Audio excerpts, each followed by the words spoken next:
No more 4K 60 because I'm having all sorts of problems uploading 4K 60. I don't know why. YouTube, for some reason, it just says processing and it says that forever. But, anyways, just wanted to give you a nightly update.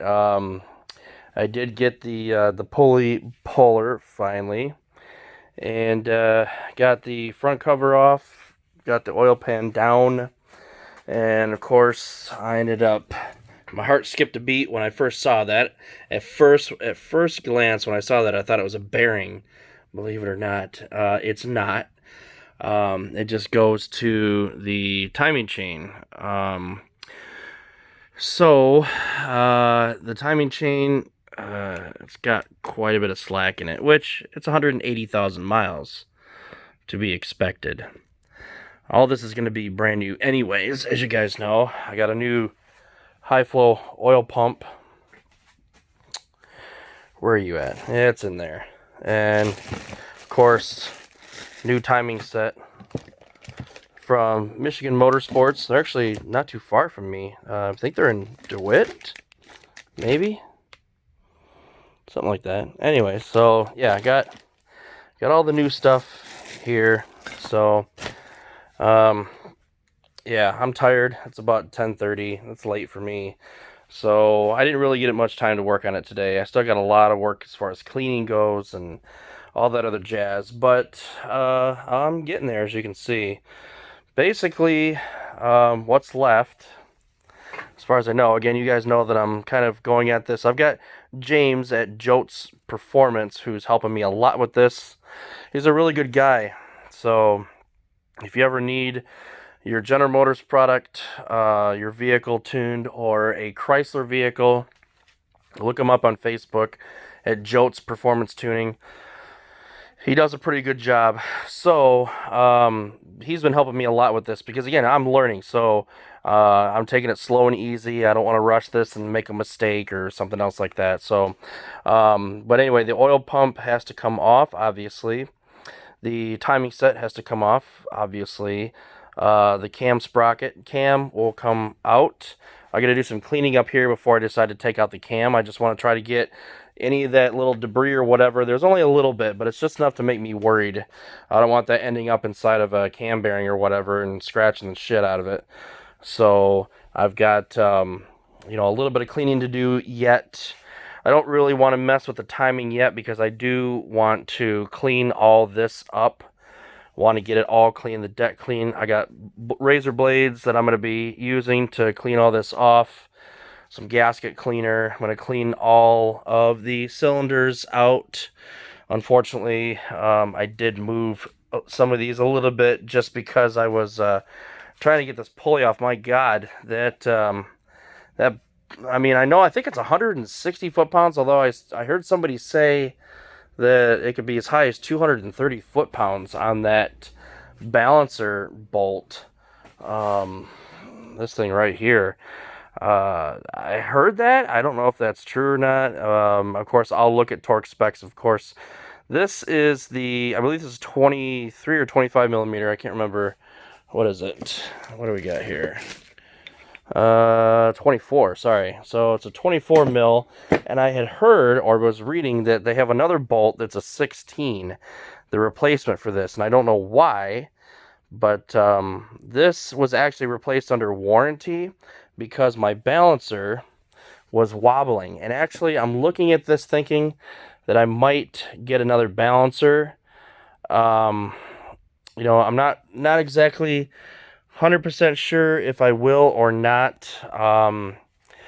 But it has a little bit of wobble in it again, and I know that's common. I know that, but it's not as bad as what it obviously was before I got it replaced under warranty. But I might get another one of those. I'm not sure. So there's our kind of daily update. I got a lot of work to do tomorrow, so I don't know if I'm going to be able to. I'm trying to balance it out now, where I can spend about an hour working on this and then doing my other stuff because as it is right now, I've got so much work that it's hard for me to keep up, and I'm never going to get back to this. Um, so Ryan is maybe possibly going to be coming out to help me put everything back together. Right now, I just want to get it apart. I want to get it cleaned out.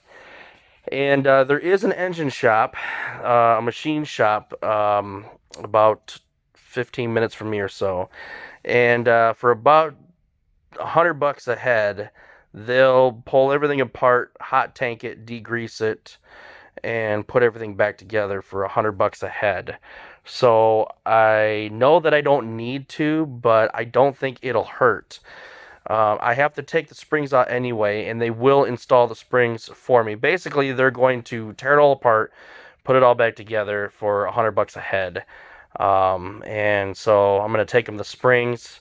I don't think I need to get new rockers, to be honest. Some people talk about 1.8 Scorpion rockers.